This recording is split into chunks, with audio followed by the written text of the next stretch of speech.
बिस्मिल्लाहिर्रहमानिर्रहीम। अस्सलाम वालेकुम। उम्मीद है आप लोग बिल्कुल ठीक ठाक होंगे।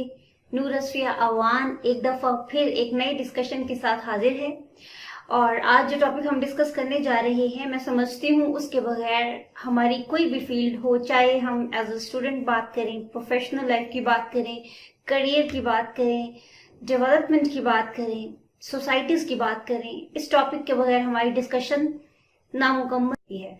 सो we are going to discuss today leadership. Leadership को इमामत के बराबर कंसीडर किया गया है और लीडर इज जस्ट लाइक इमाम।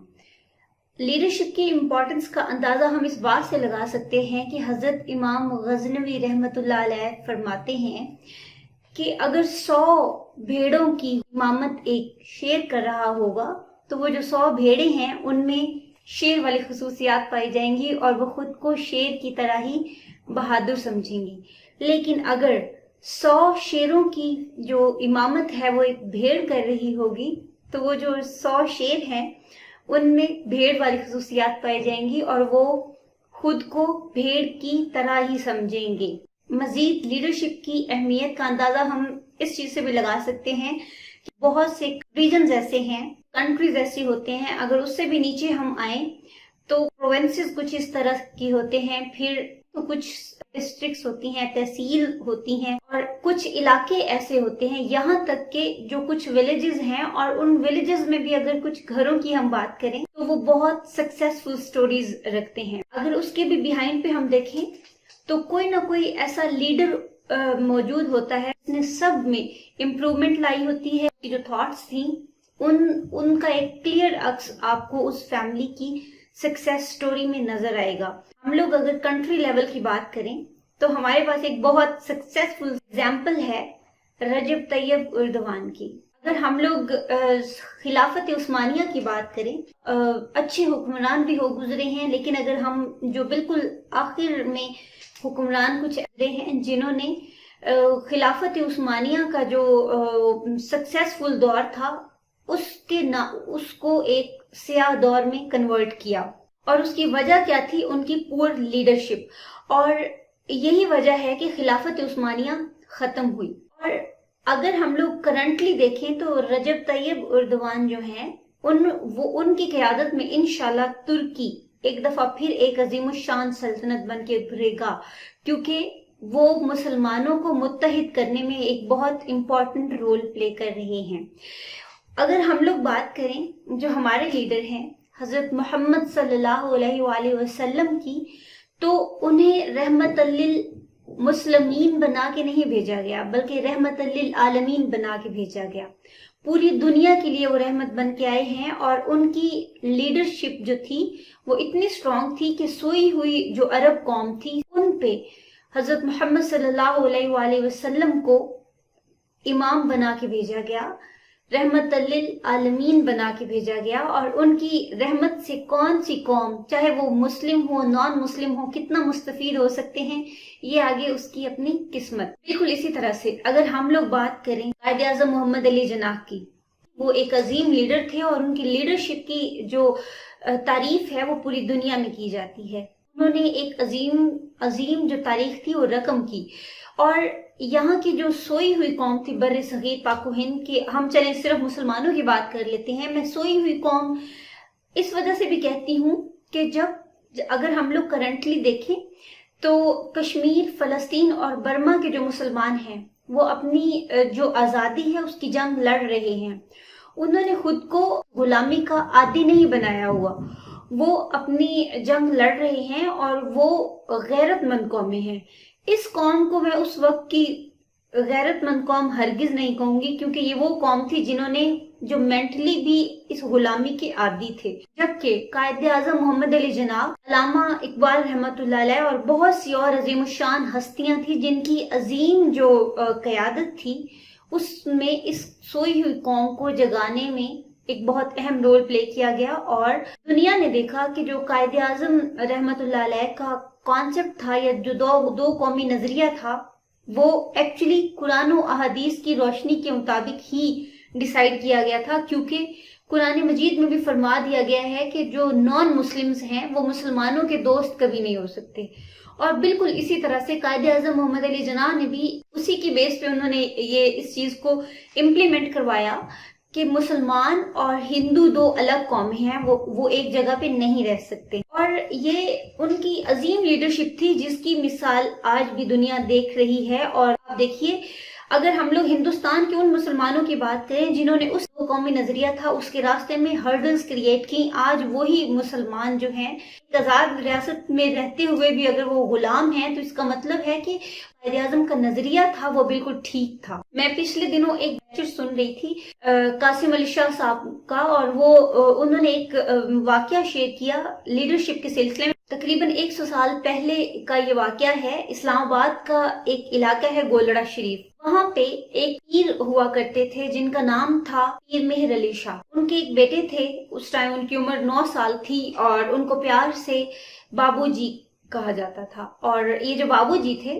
آپ یہ واقعہ یہاں پہ بتانے کا پرپس یہ ہے کہ ایک تو یہ کہ جو بچہ ہے اس کے بارے میں کہا جاتا ہے کہ اس کی جو پرسنالٹی ہوتی ہے، وہ جب ماں کی گود میں کھیل رہا ہوتا ہے یا وہ پنگھوڑے میں ہوتا ہے، اس ٹائم سے ہی اس کے بارے میں آئیڈیا ہو جاتا ہے یہ فیوچر میں جا کے کیسا انسان بنے گا. بالکل اسی طرح سے میں یہاں پہ واقعہ بتانا چاہوں گی آپ لوگوں کو کہ یہ جو 9 سال کا بچہ تھا، 1906 میں اسلام آباد میں جب ٹرین کی پٹری گزری تو صبح اور شام میں یہ ٹرین یہاں سے گزرا کرتی تھی اور اس کا ایک ہی ٹائم تھا. اور یہ جو بچہ تھا یہ اس ٹرین کو روزانہ آتے جاتے دیکھتا اور یہ اس بچے کی روٹین تھی. اس سے جب پوچھا گیا کہ آپ اس ٹرین کو روزانہ کیوں دیکھتے ہو آتے جاتے، تو اس بچے نے کیا جواب دیا کہ مجھے اس ٹرین کے انجن سے عشق ہے، مجھے محبت ہے اس ٹرین کے انجن سے. اور جب ان سے وجہ پوچھی گئی تو اس معصوم سے بچے نے 4 وجوہات بتائیں، اور ہر وجہ جو ہے وہ لیڈرشپ کے عین مطابق ہے. وہ کس طرح سے ہے؟ اس بچے نے کہا کہ سب سے پہلے تو یہ کہ یہ منزل پر لے کے جاتی ہے، اور ایک اچھے لیڈر میں یہ خصوصیت ہونی چاہیے کہ اس نے جس منزل کے تعین کے لیے، جس منزل کو پانے کے لیے اپنی پوری قوم کو یا اس کے اندر جتنے لوگ ہیں ان کو اکٹھا یا متحد کیا ہے، تو وہ ان کو منزل مقصود تک لے کے جائے. اور سیکنڈلی جو اس بچے نے کہا وہ کیا تھا کہ آخری ڈبے کو بھی ساتھ لے کے جاتی ہے. بالکل اسی طرح سے اگر ہم لوگ کرنٹلی دیکھیں جو ہمارے ملک میں اس وقت حالات ہیں، اسپیشلی انسٹیٹیوٹس کی بات کریں تو سوری ٹو سے لیکن بہت سے یہاں پہ ایسے سکولز ہیں جو بہت زیادہ ایکسپینسو ایجوکیشن دے رہے ہیں، لیکن لیول آف ایجوکیشن انتہائی پور ہے. اور اس کی وجہ کیا ہے؟ پیرنٹس اتنی مشکل سے اپنے بچوں کو مہنگے سکولوں میں تو ایڈمٹ کروا دیتے ہیں، لیکن جو سکولز ہیں وہ کیا کر رہے ہوتے ہیں کہ وہ صرف ٹاپ کے جو 10-15 بچے ہوتے ہیں انہی پہ زیادہ ان کا فوکس ہوتا ہے، اور ان کی کوشش ہوتی ہے کہ ان بچوں میں سے 2-3 بورڈ میں پوزیشنز آ جائیں، جبکہ باقی بچے جو ہوتے ہیں وہ وہی ایوریج سٹوڈنٹس رہ جاتے ہیں. انتہائی پور جو ان کی اسٹریٹجی ہے، انتہائی پور ان کا جو لیول آف ایجوکیشن ہے جو یہ بچوں کو پرووائڈ کر رہے ہیں. میں نہیں سمجھتی کہ ایک اچھے جو انسٹیٹیوٹ کی یہ خصوصیت ہونی چاہیے اور اس سسٹم کو ڈسکریج کیا جانا چاہیے. اینی ویز اس بچے نے یہ کہا کہ آخری ڈبے کو بھی ساتھ لے کے جاتی ہے. تو بالکل اسی طرح سے ایک اچھے لیڈر کی خصوصیت ہونی چاہیے کہ وہ اس کے انڈر جو ٹیم ہے ان سب کو موٹیویٹ کرتے ہوئے جو انتہائی پور پرفارمنس پہ بھی سٹینڈ کر رہا ہے، وہ چاہے اسٹوڈنٹ ہے یا کوئی امپلائی یا کوئی بھی ہے، تو وہ اس کو ساتھ لے کے چلے گا. جو تیسری خصوصیت اس معصوم بچے نے اس انجن کی بتائی وہ یہ تھی کہ خود آگ میں جلتا ہے لیکن باقی جو ڈبے ہیں ان کو آگ میں جلنے سے بچاتا ہے.